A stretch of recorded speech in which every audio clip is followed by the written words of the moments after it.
En esta hora vamos a continuar con nuestra serie de sermones. Yo le invito a que usted me acompañe en Primera de Pedro, capítulo 5. Y hoy veremos los versículos 5 al 7.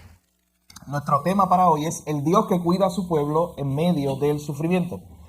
El Dios que cuida a su pueblo en medio del sufrimiento.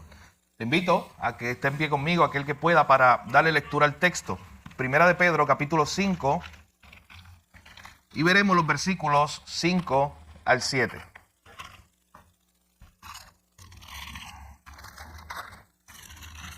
Dice así la palabra del Señor. Primera de Pedro, capítulo 5, verso 5 al 7. Igualmente, jóvenes, estad sujetos a los ancianos, y todos sumisos unos a otros, revestidos de humildad, porque Dios resiste a los soberbios y da gracia a los humildes. Humillaos, pues, bajo la poderosa mano de Dios, para que Él os exalte cuando fuere tiempo, echando toda vuestra ansiedad sobre Él, porque Él tiene cuidado de vosotros. Padre, gracias te damos en esta hora, Señor. Gracias por el privilegio de reunirnos como iglesia. Eso es un regalo tuyo, Señor. Es un privilegio que nos permitas estar juntos para cada día recordar tus promesas, recordar tu palabra, recordar quién eres tú, Señor. En esta hora te pedimos sabiduría mientras estudiamos tu palabra. Enséñanos tu palabra, dirígenos a través de ella. Y si hay alguno de nosotros hoy que necesite nuevas fuerzas, que necesite ánimo, que necesite sabiduría, oh Señor, que la encontremos en tu palabra. Que tu Espíritu Santo ilumine nuestras mentes hoy, te pedimos. En tu nombre, Jesús, oramos y te lo pedimos todo. Amén.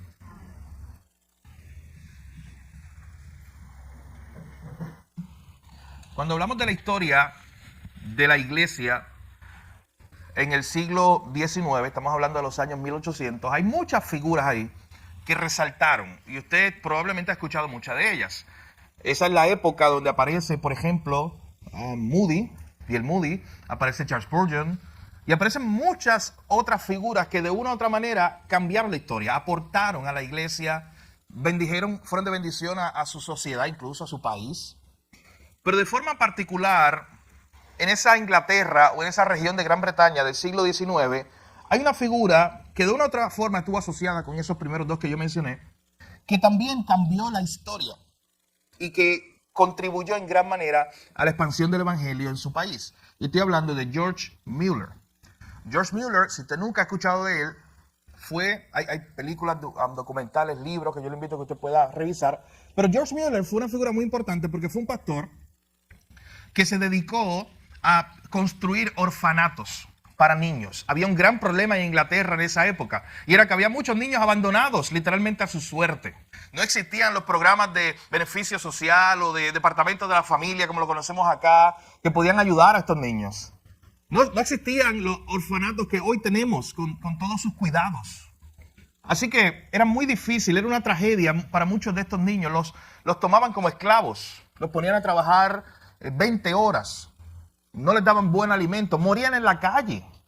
Así que la realidad de los niños pobres en Inglaterra, especialmente en Gran Bretaña, en el siglo XIX, era muy, muy pobre. Así que Dios levanta la figura de George Mueller, construye 5 orfanatos y durante su vida se dedica a ser un pastor, pero también a atender estos orfanatos.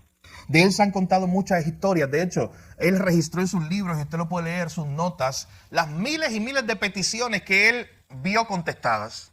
Mi hermano, cuando él construyó sus orfanatos, él quería demostrar a través de ellos cómo Dios iba a proveer.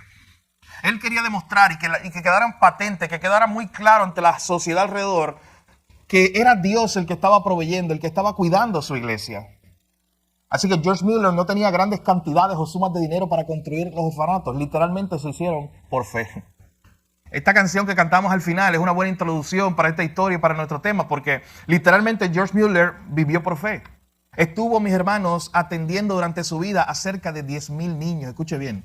10,000 niños que pasaron por sus orfanatos, a los cuales él los amó, les predicó el evangelio, los ayudó a salir hacia adelante.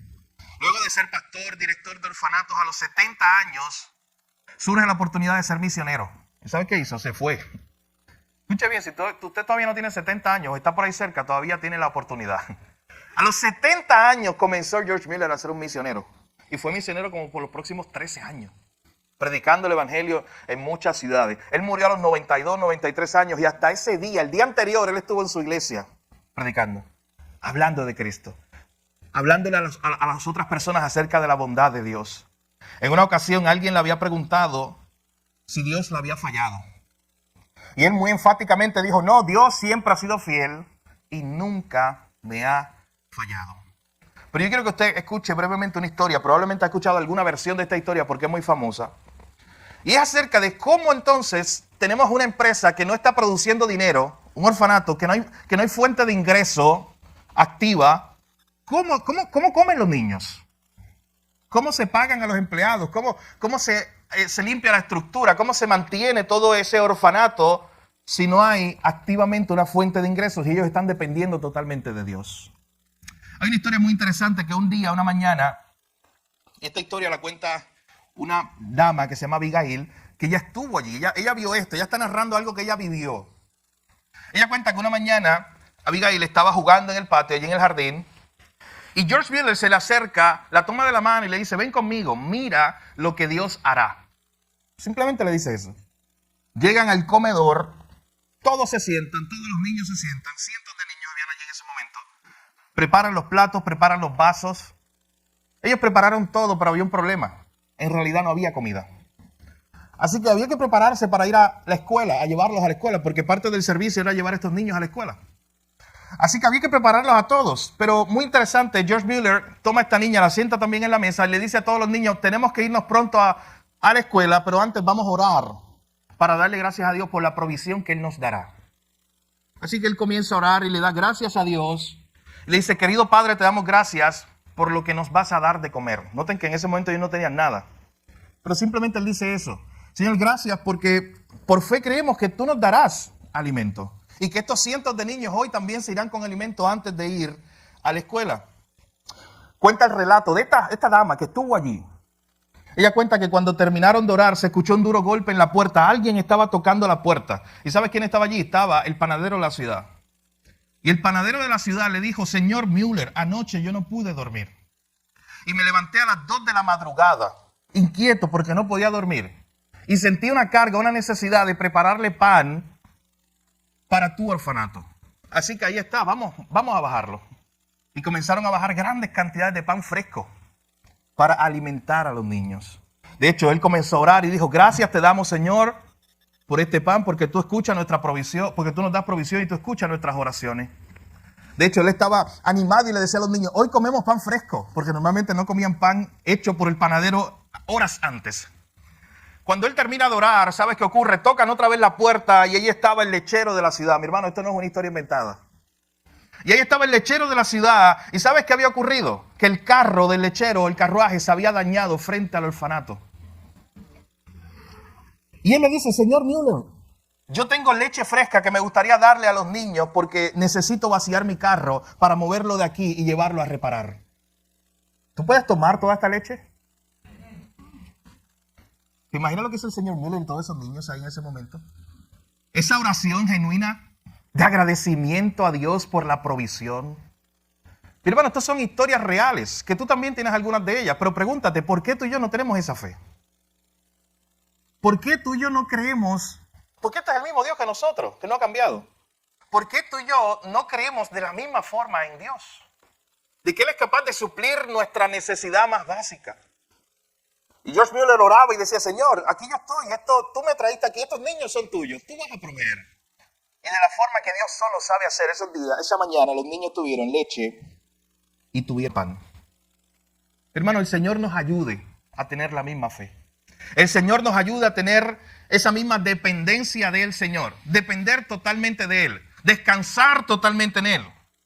Y en la historia que veremos en esta mañana, o en el pasaje que veremos en esta mañana, precisamente se nos anima a descansar en el Señor y a depender de Él. A través de este pasaje que hemos estado viendo, Pedro le está recordando a la iglesia que el príncipe de los pastores un día regresará. Y recuerdan el pasaje del domingo pasado, el pastor Ricardo lo repasaba. Pedro le está diciendo, fue Dios el que puso aquí algunos pastores que tienen que liderar a su iglesia siguiendo el modelo de servicio de Jesús.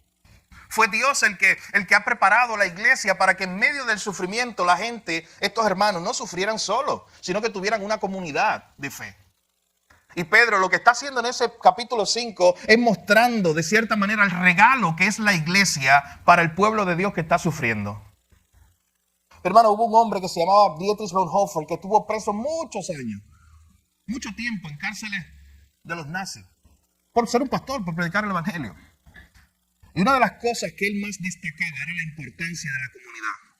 Porque allí solo él se dio cuenta de lo necesario que era sufrir con la iglesia y no sufrir solo.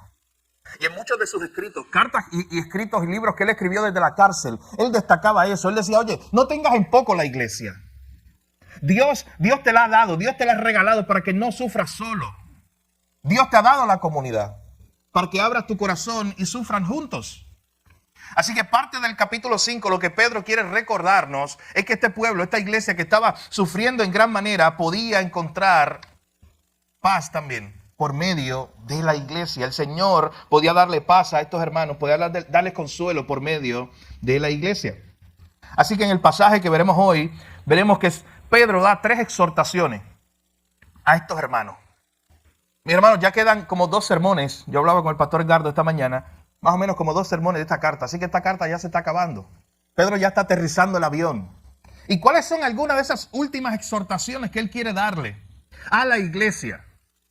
Son las que veremos en esta mañana. En primer lugar, Pedro los exhorta a revestirnos de humildad. En primer lugar, Pedro nos exhorta y le exhortaba a esta comunidad de creyentes a revestirnos de humildad. Miren conmigo lo que dice el verso 5. Igualmente, jóvenes, estad sujetos a los ancianos. Y noten que este pasaje empezaba con la designación de que Dios había establecido unos ancianos en la iglesia, unos pastores. Y hay comentaristas bíblicos que están aquí divididos diciendo, cuando aparece la palabra jóvenes aquí, ¿se está refiriendo a jóvenes en edad en la iglesia para que ellos se sometan a los que son mayores? ¿O se está probablemente refiriendo a personas que acababan de crecer en el cristianismo, en la fe? Jóvenes en la fe. No importa cuál designación usted escoja ahí, tenemos la misma idea. ¿Cómo se iban a relacionar en la iglesia?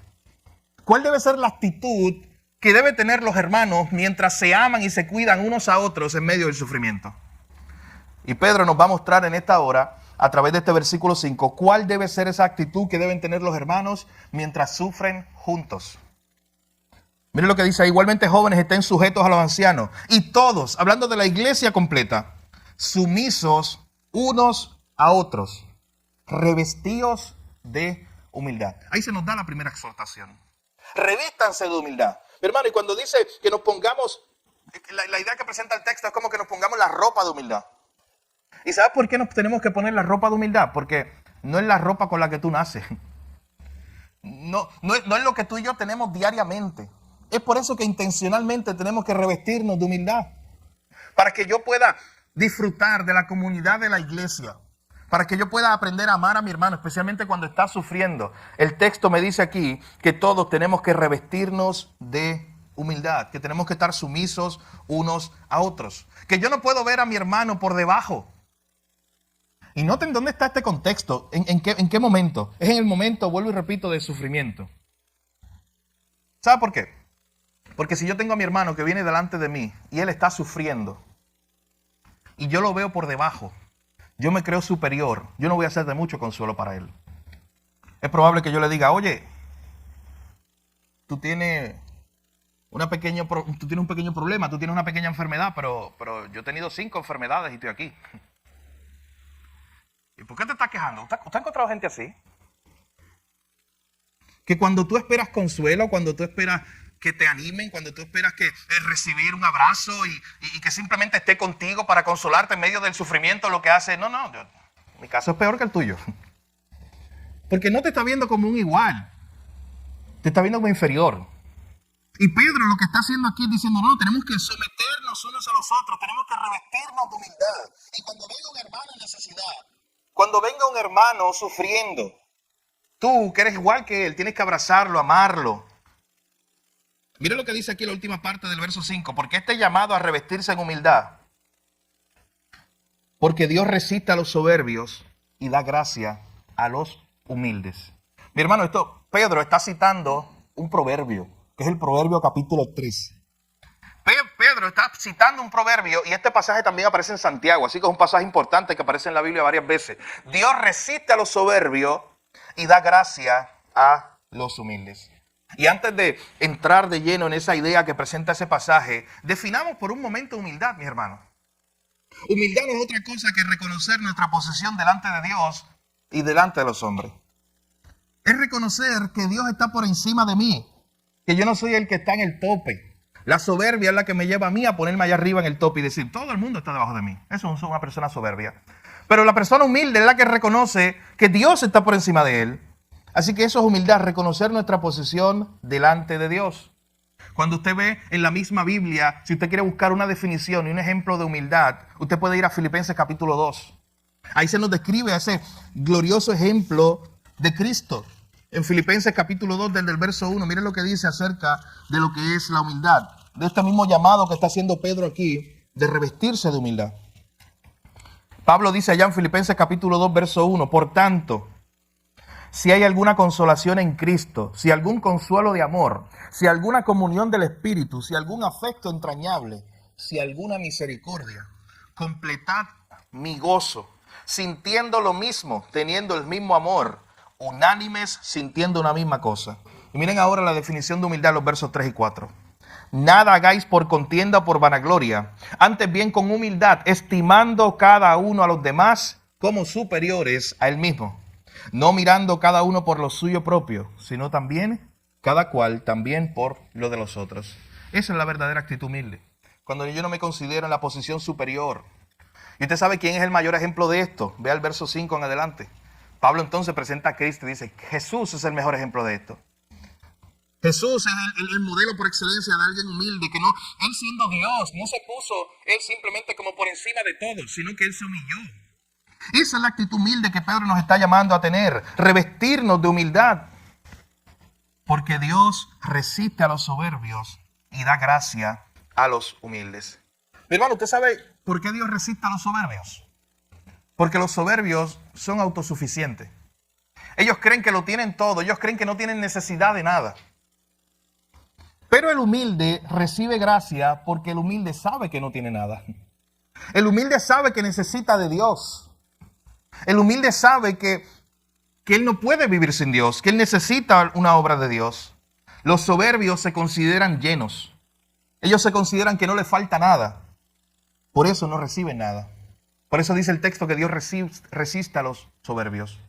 Pero los humildes reciben algo, mis hermanos. Dios da gracia a los humildes. ¿Tú sabes quiénes son los humildes? Los que abren su corazón, los que abren sus manos, diciendo, Señor, yo no tengo nada, yo te necesito. El soberbio es el que dice, Señor, yo te llamo cuando te necesite. ¿Usted ve la diferencia? El soberbio es el que dice, yo estoy bien, si acaso ocurriera una emergencia, una situación difícil, yo voy a manejarlo todo porque yo tengo mis propios recursos, yo soy sabio. Si acaso te llamo, espera mi llamada, Dios. Pero el humilde es el que de primera instancia va delante de Dios, con brazos abiertos, humillado, diciendo, Señor, yo no tengo nada y yo te necesito a ti. Pero hermano, esa oración cuando usted le dice a Dios, Dios, yo te necesito, esa es la oración humilde que estamos describiendo en esta hora. Esa es la actitud de humildad que tenemos que tener nosotros. Es la misma actitud del Salmo 123. Nunca se olvide de ese salmo, muy fácil de recordar. 1, 2, 3. Salmo 123. Pero ese salmo describe la verdadera actitud de humildad delante de Dios específicamente. Allí dice ese salmo 123, verso 1. A ti, hablando de Dios, a ti Dios, alcé mis ojos. A ti que habitas en los cielos. He aquí como los ojos de los siervos miran a la mano de sus señores y como los ojos de la sierva miran a las manos de su señora. Así nuestros ojos miran a Jehová nuestro Dios hasta que tenga misericordia de nosotros. Hermano, nunca se olvide de esa imagen. Porque para empezar, el verso 1, cuando dice a ti alcé mis ojos, es un reconocimiento ya de que Dios está por encima de nosotros. Es una actitud humilde. A ti, Señor, que estás en los cielos, a ti yo alzo mis ojos. Así como esos esclavos se acercaban delante de sus amos para pedir misericordia. ¿Usted sabe cómo se acercaban esos amos? O esos esclavos, perdón. Se acercaban de tal forma que ellos ni se atrevían a mirar el rostro de sus dueños, de sus amos. Ellos se acercaban con mucha humildad para pedirle algo. ¿Te imaginas a un esclavo tener que ir a donde su amo para pedirle algo? ¿Cómo él iba? No se atrevía a mirar su rostro. Él iba humillado. Y el autor está diciendo aquí, oye, nosotros no vamos delante de un amo terrenal. Nosotros vamos delante del Dios del cielo y de la tierra, el Señor del universo. Tenemos que ir con el corazón correcto. Tenemos que ir con la actitud correcta. Hermano, Dios resiste a los soberbios, pero da gracia a los humildes. Y los humildes, vuelvo repito, son aquellos que saben que necesitan de Dios. ¿Y por qué Pedro está citando este versículo aquí? Aparte de recordarle a los hermanos de la iglesia que tienen que tener una actitud humilde para amarse unos a otros y cuidarse unos a otros en medio del sufrimiento. Es porque, mi hermano, si estamos sufriendo, una de las tendencias nuestras en medio del sufrimiento es buscar alivio. Es una tendencia natural. Es buscar respuesta. Si usted está en lo profundo, 30 pies bajo tierra, en un pozo, usted automáticamente va a mirar arriba porque va a buscar una salida. Es su tendencia. Y es mi tendencia natural. Así que Pedro lo que está diciendo y lo que nos está mostrando es, en medio del sufrimiento, en medio de las pruebas, al final de cuentas, ¿qué actitud vas a tener tú? ¿Vas a tener la actitud del soberbio? Que Dios lo resiste porque ese cree que lo tiene todo y no necesita de Dios. ¿O vas a tener la actitud humilde? El que dice, Señor, yo necesito de ti. ¿Sabes qué? Dice la Biblia, mis hermanos, lo acabamos de ver, que ese es el que recibe gracia. Ese es el que recibe esa gracia especial de Dios. Así que en primer lugar tenemos que revestirnos de humildad y aceptar en humildad y enfrentar con humildad nuestro sufrimiento. En segundo lugar, miren lo que nos muestra el apóstol Pedro aquí en versículo 6. No solamente tenemos que revestirnos de humildad en el contexto de la iglesia mientras sufrimos unos con otros y mientras nos animamos unos a otros y recordamos con esta actitud humilde, Señor, te necesitamos. En segundo lugar, necesitamos depender del Señor. Miren el versículo 6.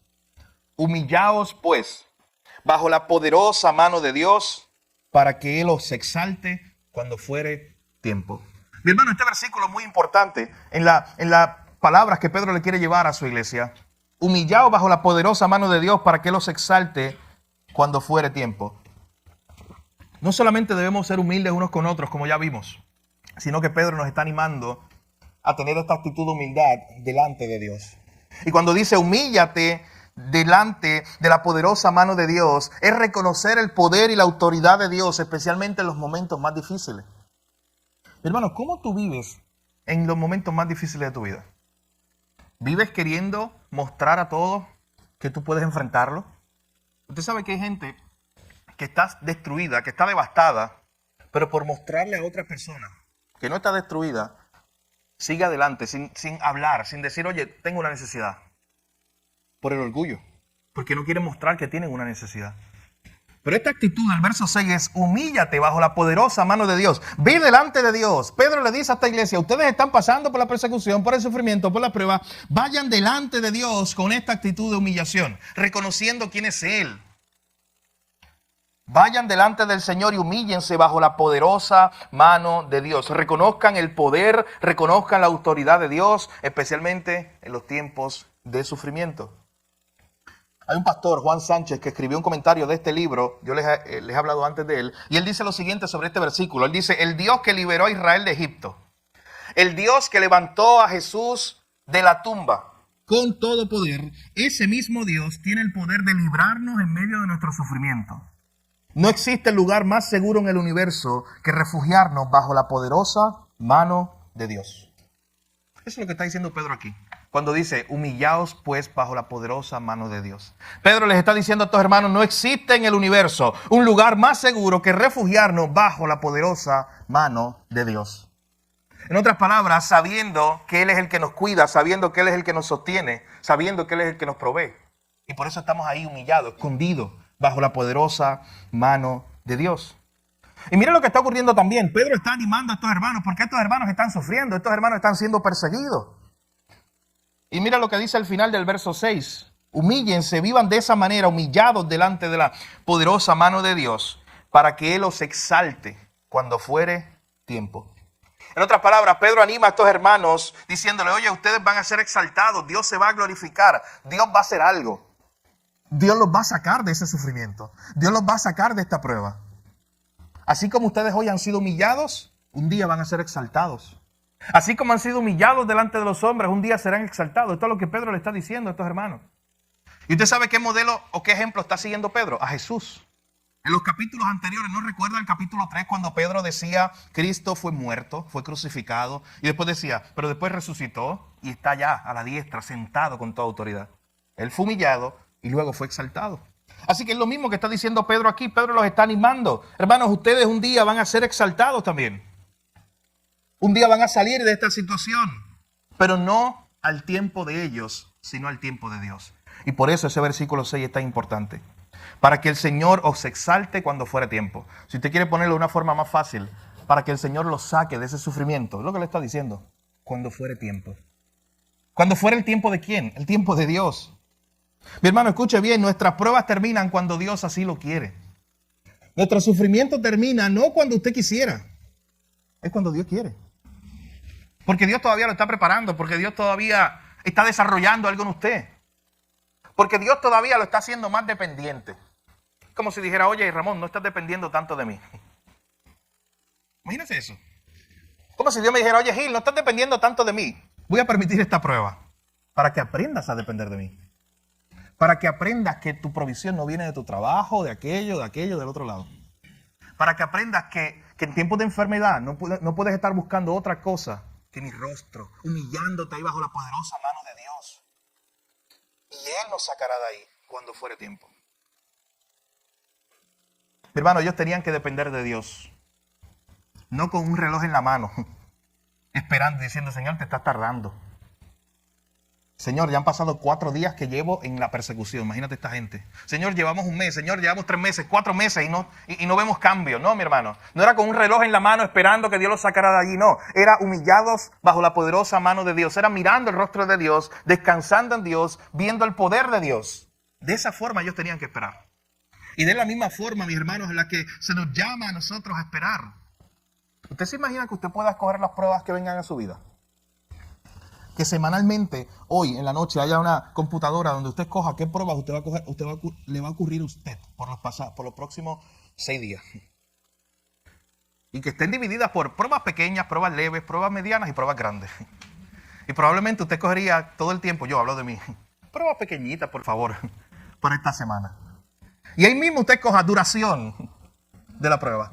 Una prueba pequeñita que dure medio día. Y se acabe. Mi hermano, si tú y yo tuviéramos esa oportunidad, tú sabes que muchas veces estuviéramos cogiendo ese tipo de cosas, las pruebitas pequeñas, las pruebitas que acaben pronto, pero no tuvieras, escucha bien, no tuvieras la confianza en Dios que tienes hoy. Porque la confianza en Dios que tú tienes hoy en este momento, se ha forjado a través de todas las pruebas que Dios te ha permitido pasar. El concepto que tú tienes de Dios hoy, si tú crees hoy que Dios es grande y tú lo crees de verdad, ¿usted sabe dónde se forjó eso? No fue porque un día tú escuchaste que alguien te dijo que Dios es grande. Fue porque un día Dios te permitió pasar una prueba y tú viste a Dios bien grande en tu vida. Y ese día tú conociste a Dios y conociste la grandeza de Dios. Así que mi hermano, este pueblo tenía que esperar en el Señor. Cuando fuere tiempo, miren qué importante esa parte final del verso 6. Es al tiempo de Dios. Cuando Dios lo determine, Él iba a terminar la prueba sobre esta iglesia y los iba a exaltar. Los iba a sacar de ese lugar o de esa situación tan difícil que ellos estaban pasando. Pero mientras tanto, mis hermanos, ellos tenían que depender del Señor. Ellos tenían que vivir humildemente, como decía el punto 1. En humildad con los hombres, con sus hermanos y en humildad delante de Dios. Ellos debían vivir humillados bajo la poderosa mano de Dios. ¿Y usted sabe qué? El que vive humillado bajo la poderosa mano de Dios, ese no le está cuestionando a Dios. El prepotente, el soberbio y el orgulloso, ese es el que lo cuestiona a Dios. Ese es el que le dice, Dios, interrumpiste mi vida. Yo tenía esta semana unos bonitos planes. ¿Y tú me enviaste una enfermedad?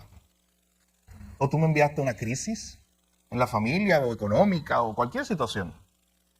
Ese es el que se pone a luchar con Dios. Mi hermano, no haga eso. Vea el libro de Job. Usted no puede luchar con Dios. Job empezó bien, en el camino él intenta pelear con Dios y él pide un árbitro y él dice, si tú te sentaras aquí en una mesa y habláramos, ¿tú sabes lo que estaba pidiendo Job en ese momento, nublado? Él creía que él podía hablar con Dios cara a cara, como si fuera un tú a tú. Como si Dios, vente, siéntate aquí y vamos a hablar. Yo te voy a hablar de mis quejas. Porque yo tenía 1000 cabritas y 500 bueyes y un montón de hijos y yo estaba bien y tú viniste y permitiste que murieran todos ellos y que me dieran una enfermedad y todas las quejas que él pudiera tener. Mi hermano, lea el libro de Job. Hay un momento donde él le pide eso a Dios. Señor, un árbitro entre nosotros. Vamos a sentarnos ahí en la mesa. Pero ahí es cuando Dios habla en el libro de Job. ¿Ustedes no notan que casi todo el libro de Job, la primera parte, son discursos de los hombres? No es Dios hablando. En ese momento son los hombres allí hablando. Tratando de explicar. Llegan los amigos y están cada uno tratando de explicar. Oye, Job, yo sé por qué tú estás sufriendo. Es porque tú eres un pecador. Qué consuelo, ¿verdad? De los amigos. Oye, Job, yo sé por qué tú estás sufriendo. Es que has descuidado tu relación. Y le dan muchas posibles razones desde la perspectiva humana. Porque ellos no entienden cómo Job, que parecía que estaba bien con Dios, está sufriendo. Pero ¿sabes qué? Me encantan casi la mitad de Job, cuando Dios empieza a hablar. Cuando Job le pide a Dios esa audiencia, Dios le recuerda algo importante a Job. Dios empieza a hablar con Job. Y Dios le dice, oye Job, ¿dónde estabas tú cuando yo creé todas estas estrellas hermosas que tú ves en la noche? Oye Job, ¿dónde estabas tú cuando yo le di la fuerza al caballo? Oye Job, ¿dónde estabas tú cuando yo hice el pavo real con toda esa hermosura de sus plumas? Oye Job, ¿dónde estabas tú? Ahora tú te sientas y me escuchas, es lo que le dijo Dios. Y sabes que no fue necesario que Dios siguiera diciendo tantas cosas, porque llega un momento ya donde Job dice, puse mis manos, mis dedos sobre mis labios. En otras palabras, me quedé calladito y entendí que delante de Dios yo no puedo ir con un tú a tú, como si Él fuera igual que yo, como si Él es simplemente cualquier persona como las demás y yo ir a cuestionarle el por qué estoy pasando por este sufrimiento. Job entendió algo muy importante ese día, y es que cuando él se iba a dirigir a Dios, él tenía que dirigirse con esta actitud, humillado bajo la poderosa mano de Dios. Él no iba a mirar de frente como a un tú a tú, él tenía que mirar para arriba. Él tenía que mirar a Dios diciendo, Él, el que está, el soberano, el que está por encima de todas las cosas, a Él yo miro. Y dice que Él puso sus labios o sus manos sobre sus labios y cayó. Y entendió en ese momento, de oída, ¿se acuerdan ese verso? Te había oído, pero ahora mis ojos te ven. De hecho, eso prueba lo que acabamos de decir hace unos minutos. ¿Dónde fue que Job más conoció a Dios? ¿No fue antes, cuando todo estaba bien? Job conoció más a Dios después que pasó todo lo que pasó. Así que mi hermano, a pesar de que usted esté pasando por grandes pruebas, sufrimiento, que es doloroso, que usted quisiera que ya se acabe, mi hermano. Y yo también. Pero por un momento recuerde que en medio del sufrimiento, en medio de sus pruebas, usted está conociendo más de Dios. Dios le está mostrando algo más de Él. Y cuando eso acabe, usted va a ver un Dios más grande. Usted va a ver un Dios más glorioso. Así que Pedro está animando a estos hermanos, revístanse de humildad, humíllense delante de Dios, vivan con esa actitud bajo la poderosa mano de Dios, dependan totalmente del Señor. Recuerden que es al tiempo de Él y no al nuestro que se acaban las pruebas. Y el verso 7, el último verso de nuestro pasaje de hoy, mire lo que dice. Pedro no solamente le dice, revístanse de humildad, dependan del Señor. En tercer lugar, les recuerda que ellos deben descansar en el Señor. Mire lo que dice el verso 7. ¿Cómo se da esto en la práctica? De yo depender de Dios con una actitud humilde. Verso 7 nos dice, echando toda vuestra ansiedad sobre Él, porque Él tiene cuidado de vosotros. Hermano, quiero decirle algo. Esto es uno de los versos más hermosos del Nuevo Testamento. Y se dará cuenta por qué. Especialmente esa última línea. Echando toda vuestra ansiedad sobre Él, porque Él tiene cuidado de vosotros. Pero hermano, si a ti no te sorprende eso, no te va a sorprender nada en la vida. Que el Dios del universo, no solamente escuche, Él no es el Dios de la tierra, de lo que está pasando aquí en la tierra, no, Él es el Dios del universo entero. Que el Dios del universo tiene cuidado personal de ti. Que el Dios del universo tiene cuidado de ti, tiene cuidado de mí. Eso es algo sorprendente, que nos debe llevar a descansar en Él. Por eso el versículo 7 comienza diciendo, echa toda vuestra ansiedad sobre Él. En la Nueva Traducción Viviente, este versículo nos dice, pongan todas sus preocupaciones y ansiedades en las manos de Dios, porque Él cuida de ustedes. Qué gran verdad, mi hermano, para continuar adelante. Qué gran verdad para enfrentar los retos día a día. Dios cuida de mí. Voy a poner todas mis preocupaciones y mis ansiedades en las manos de Él. Echando toda vuestra ansiedad sobre Él porque Él tiene cuidado de vosotros. Mi hermano, debemos echar nuestras cargas nuestras ansiedades sobre Él. Usted sabe que Matthew Henry, este comentarista que hemos citado mucho aquí, dice lo siguiente sobre este versículo. Escuche bien, dice, echen sobre Dios todas sus preocupaciones. Sus preocupaciones personales, sus preocupaciones familiares, sus preocupaciones presentes, las preocupaciones del futuro. Echen sobre Dios las preocupaciones de ustedes, las de sus amigos, las de los demás, las preocupaciones de la iglesia. Y termina diciendo, el remedio para toda esa ansiedad que muchas veces nos consume es depositar nuestras vidas en las manos de Dios y dejar los acontecimientos a su sabia y bondadosa disposición. Usted sabe que al final la ansiedad, el exceso de preocupación, eso es vivir en el futuro. Cuando usted está excesivamente ansioso o preocupado, usted está viviendo en el futuro.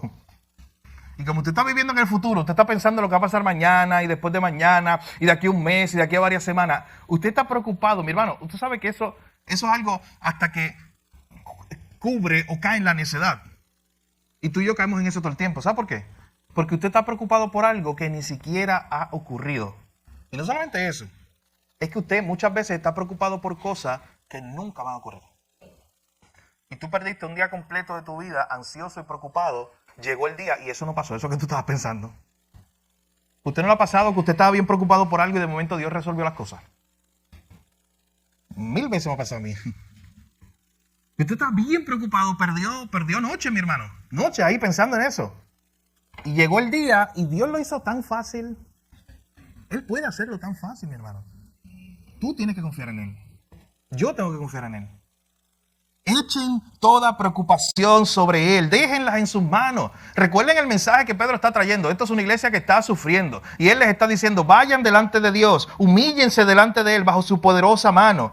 Él, cuando fuere tiempo, los va a sacar de esa prueba. Pero mientras tanto, echen delante de Él todas sus ansiedades, preocupaciones. Y que, como decía al principio, qué gran verdad esa última línea, mi hermano. Porque Él tiene cuidado de vosotros. Usted sabe que el Salmo 40, un salmo muy famoso, ese salmo el que dice pacientemente esperé al Señor y Él escuchó mi clamor.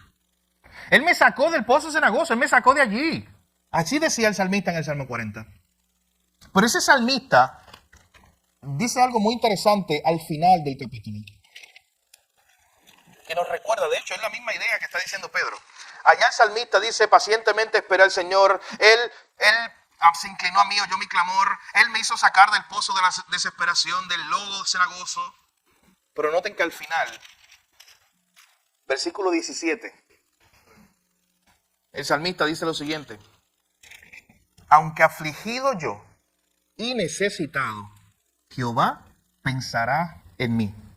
Mi ayuda y mi libertador eres tú, Dios mío, no te tarde. Esta era una excelente oración para que este grupo de iglesia, estos hermanos que estaban sufriendo, ellos podían orar algo así. De hecho, Pedro los está animando cuando le dicen, echen toda vuestra ansiedad sobre Él porque Él tiene cuidado de vosotros. Lo que Él está diciendo es lo mismo del verso 17. La convicción que tenía David de que Dios pensaba en Él. Pero hermano, igual repito, yo no sé si esa verdad a usted le sorprende.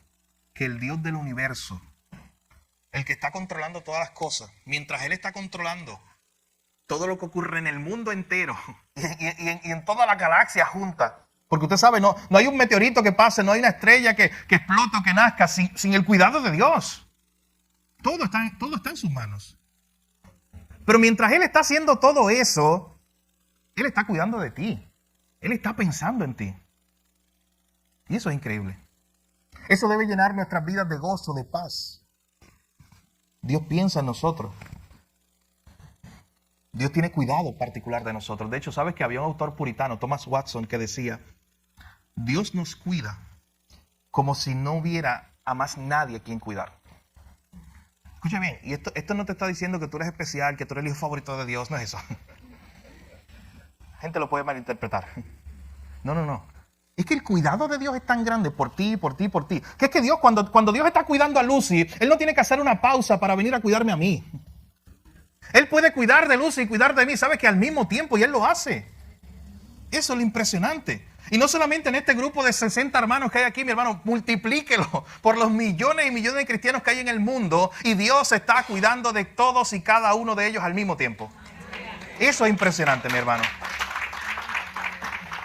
Debemos echar nuestras cargas sobre Él, nuestra ansiedad y preocupación, porque Él tiene cuidado de nosotros. Mi hermano, cuando somos probados, y ya con esto vamos cerrando, queda demostrado dónde está nuestra fe. Cuando somos probados o en tiempos de sufrimiento, se demuestra en quién confiamos, de quién dependemos y dónde estamos descansando. Cuando somos probados y pasamos por tiempos de sufrimiento, como estaba pasando en esa iglesia, una de las cosas que ocurre es que se va a mostrar que yo soy un soberbio que cree que puede resolver todo solo y soy autosuficiente y le digo a Dios, Señor, yo no te necesito, y por eso Dios me resiste. O soy de aquellos, como decía al principio, que abro las manos, me rindo y le digo, Señor, yo sí te necesito. El sufrimiento, recordemos hoy a través de ese verso 6, acaba al tiempo de Dios, no al nuestro. Cuando fuere tiempo, el tiempo de Él. Dios sabe cuándo acabará el sufrimiento. Mientras tanto, ¿qué tenemos que hacer? Seguir dependiendo de Él, seguir creciendo en Él, echando nuestras cargas sobre Él, porque Él cuida de nosotros. Y cuida de una forma especial de nosotros. Hermano, esa bendición, ese cuidado especial de Dios sobre ti, solamente es posible a través del buen pastor que dio su vida por las ovejas. Solamente el que está en Cristo, solamente el que está escondido en Cristo, ese es el que tiene este cuidado especial que hemos hablado hoy. Y Pedro ha estado presentando a este Cristo a través de los capítulos anteriores, desde el capítulo 3 especialmente, mis hermanos. De hecho, noten lo que está haciendo Pedro. Ya con esto estamos resumiendo toda la carta de Pedro. Pedro empezó desde el capítulo 1 hablando de beneficios, herencia, cosas que tiene el creyente. ¿Se acuerdan de eso? Y el capítulo 2 hablo de título. No, ahora tú eres un hijo de Dios, ahora tú eres pueblo santo. Ahora tú eres una nación santa, un pueblo adquirido por Dios, sacerdocio real. Entonces nos habla de beneficio, nos habla de título. Y luego en el capítulo 3 nos presentó cómo eso fue posible para nosotros. Porque tú no naciste con eso. Tú naciste en pecado, tú naciste en el primer Adán.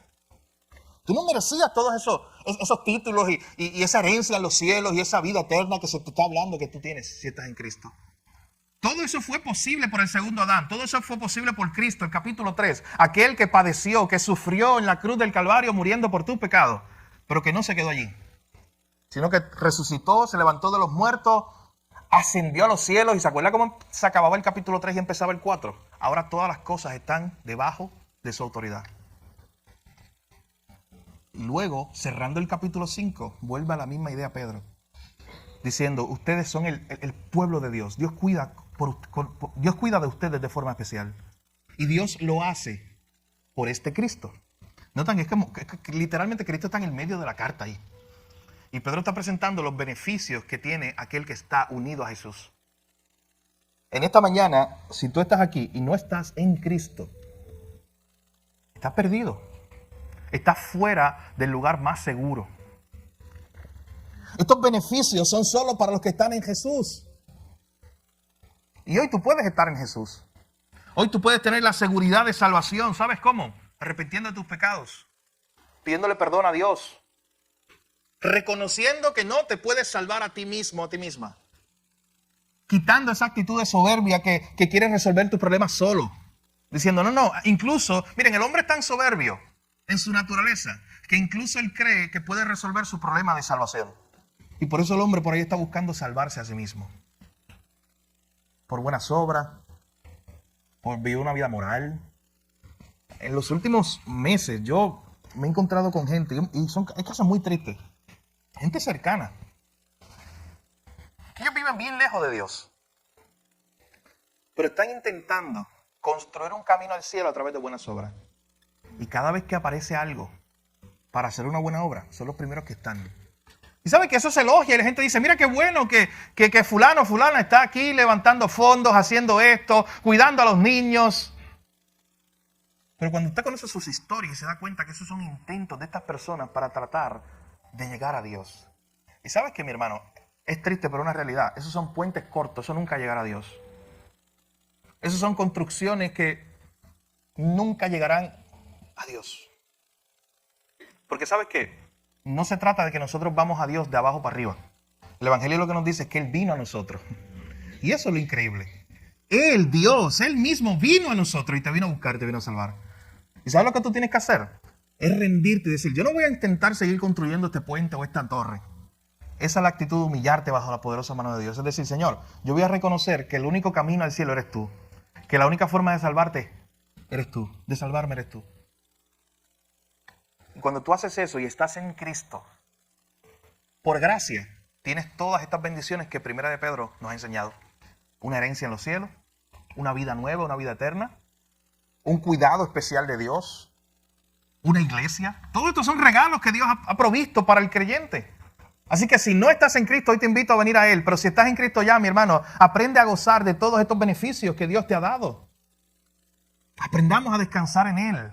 Aprendamos a depender de Él. Y aún seguimos luchando nosotros contra la soberbia todos los días. ¿Sabes por qué?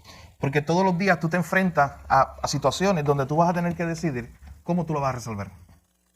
Si tu primera reacción es decir, no, esto lo resuelvo yo solo, hay un problema ahí.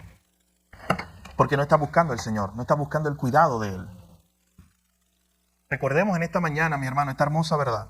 Y permitamos que esta verdad cambie nuestra forma de ver el sufrimiento hoy. Las pruebas se acabarán al tiempo de Dios. Mientras tanto, yo debo vivir humillado delante de Él, echando mis cargas sobre Él, sabiendo que Él está cuidando de mí. Dios está cuidando de ti hoy, mi hermano. Así que esa es la hermosa verdad en la que podemos descansar en esta mañana. Vamos a orar. Padre, gracias, Señor, por tu palabra. Gracias te damos, Señor, en esta hora por la bendición que nos das de escuchar tu palabra, de ser guiados a través de ella, confrontados, animados a través de ella. Señor, en esta hora te pedimos que nos ayudes a grabar en nuestras mentes y en nuestros corazones tu palabra. Señor, perdónanos por todas las veces que hemos sido soberbios, hemos sido orgullosos. No hemos buscado ayuda de nuestros hermanos, no hemos buscado ayuda de la iglesia. No hemos ido delante de ti para buscar salida. Hemos querido resolver las cosas a nuestra manera y siempre encontramos consecuencias. Señor, ayúdanos a recordar que especialmente en los tiempos de prueba tenemos que vivir humillados delante de tu mano poderosa. Señor, para que cuando fuere tu tiempo, tú nos saques de allí. Pero mientras tanto debemos echar todas nuestras cargas, todas nuestras preocupaciones delante de ti, Señor. Oh Padre, ayúdanos a recordar en esta mañana esta hermosa verdad. Tú cuidas de nosotros. Y cuidas de nosotros de manera particular. Señor, esto es un buen recordatorio de que nuestra vida está en tus manos. No importa qué destruida parezca nuestra vida hoy, está en tus manos. Si somos tus hijos, Señor, estamos seguros. Señor, este mundo pasará. Ayúdanos a no afanarnos con las cosas de este mundo. Hoy es probable que alguno de nosotros esté demasiado afanado por las cosas de este mundo. Señor, ayúdanos a recordar que esto pasará, que somos ciudadanos del cielo, que somos extranjeros y peregrinos y que este mundo no es nuestro hogar. Ayúdanos a vivir para ti y no para nosotros mismos. Oh Señor, gracias por tu cuidado en Cristo. Gracias por la salvación en Cristo. Gracias por la herencia. Gracias por la vida eterna. Gracias por la iglesia. Todos esos regalos que nos has dado a través de lo que hizo Jesús en la cruz. Gracias por tu palabra en esta mañana. Ayúdanos a vivir con esta actitud humilde delante de ti, delante de los hermanos. Ayúdanos a depender de ti todo el tiempo. Y ayúdanos a descansar en ti todo el tiempo. Gracias te damos, Jesús. En tu nombre oramos. Y te lo pedimos todo. Amén. Gracias. Mi hermano, que el Señor nos ayude a vivir a la luz de su palabra. A la luz de esta enseñanza. Yo le decía esta mañana al pastor Edgardo que ya Pedro, como le decía, quedan como 2 sermones nada más. Él me decía que me iba a dar el privilegio de terminar Pedro. Y yo le decía, de hecho yo creo que lo dije aquí en la iglesia, que cuando llegue ese momento voy a extrañar a Pedro. Ha estado con nosotros, imagínense, varios meses. Y todas las semanas estudiando esa enseñanza ha sido de gran bendición, mi hermano, para mí. Mientras estudio y me preparo y conozco todas estas verdades y para cada uno de nosotros. Así que damos gracias a Dios por esa enseñanza. Recuerden, yo ayer veía con Mateo la historia de Ruth, el video. Y yo pensando en todas esas cosas y viendo las escenas que presentaban esas comiquitas, era impresionante. Así que la historia de Ruth es increíble, lo que vamos a ver allí y cómo eso apunta a Cristo, increíble. Y lo vamos a ver aquí, mi hermano, en la próxima serie de sermones sobre el libro de Ruth. Así que los invitamos a que ya vaya estudiando el libro y se vaya preparando.